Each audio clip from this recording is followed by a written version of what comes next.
The impact of European and American and Russian and Chinese interference is a raw wound. It is not something that is in the past. It is something that is happening as we speak. And therefore, when we speak to it, we are speaking to it to warn ourselves of the reality. When we speak about the Danidas and the NGOs, these are bodies whose raison d'etre is to ensure that we remain in a perpetual state of begging. That is what we are doing to warn ourselves. And we are not for 1 minute saying that we will shut ourselves out from the rest of the world. What we are saying is that we must define how we engage with the whole world. And we are saying that as individual countries, we are weak, and the rest of the world wants to operate and to deal with us in our weak state. The United States of America are dealing with Rwanda on second-hand clothing. Rwanda cannot resist them. Burundi cannot. Kenya cannot. Uganda cannot.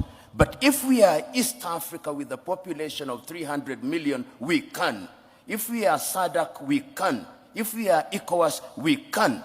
So this is what we are saying. And we are saying further that going forward, we must also recognize our internal weaknesses. And what is our weaknesses? Chinua Achebe said it very well.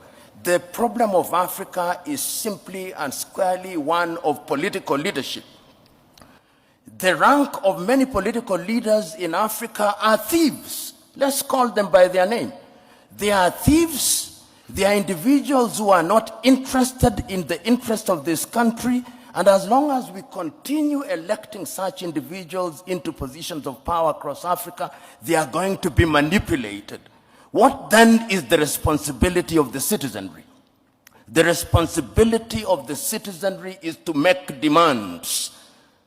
The chairman here, I hope he has received the several letters that I have written to him. I've written several letters to his organization, talking about the role of the African Union in peacemaking. I wrote to the chairman only last week about the situation in Sudan, saying we must solve our own problems. And I want to see a crusading African Union, so that it's not the Americans and the Saudi Arabians who are summoning them to Jeddah. It should be in Addis Ababa. In a nutshell, Joe, what I'm saying is that we have a responsibility to ourselves, both at the leadership level and at levels of the civic society.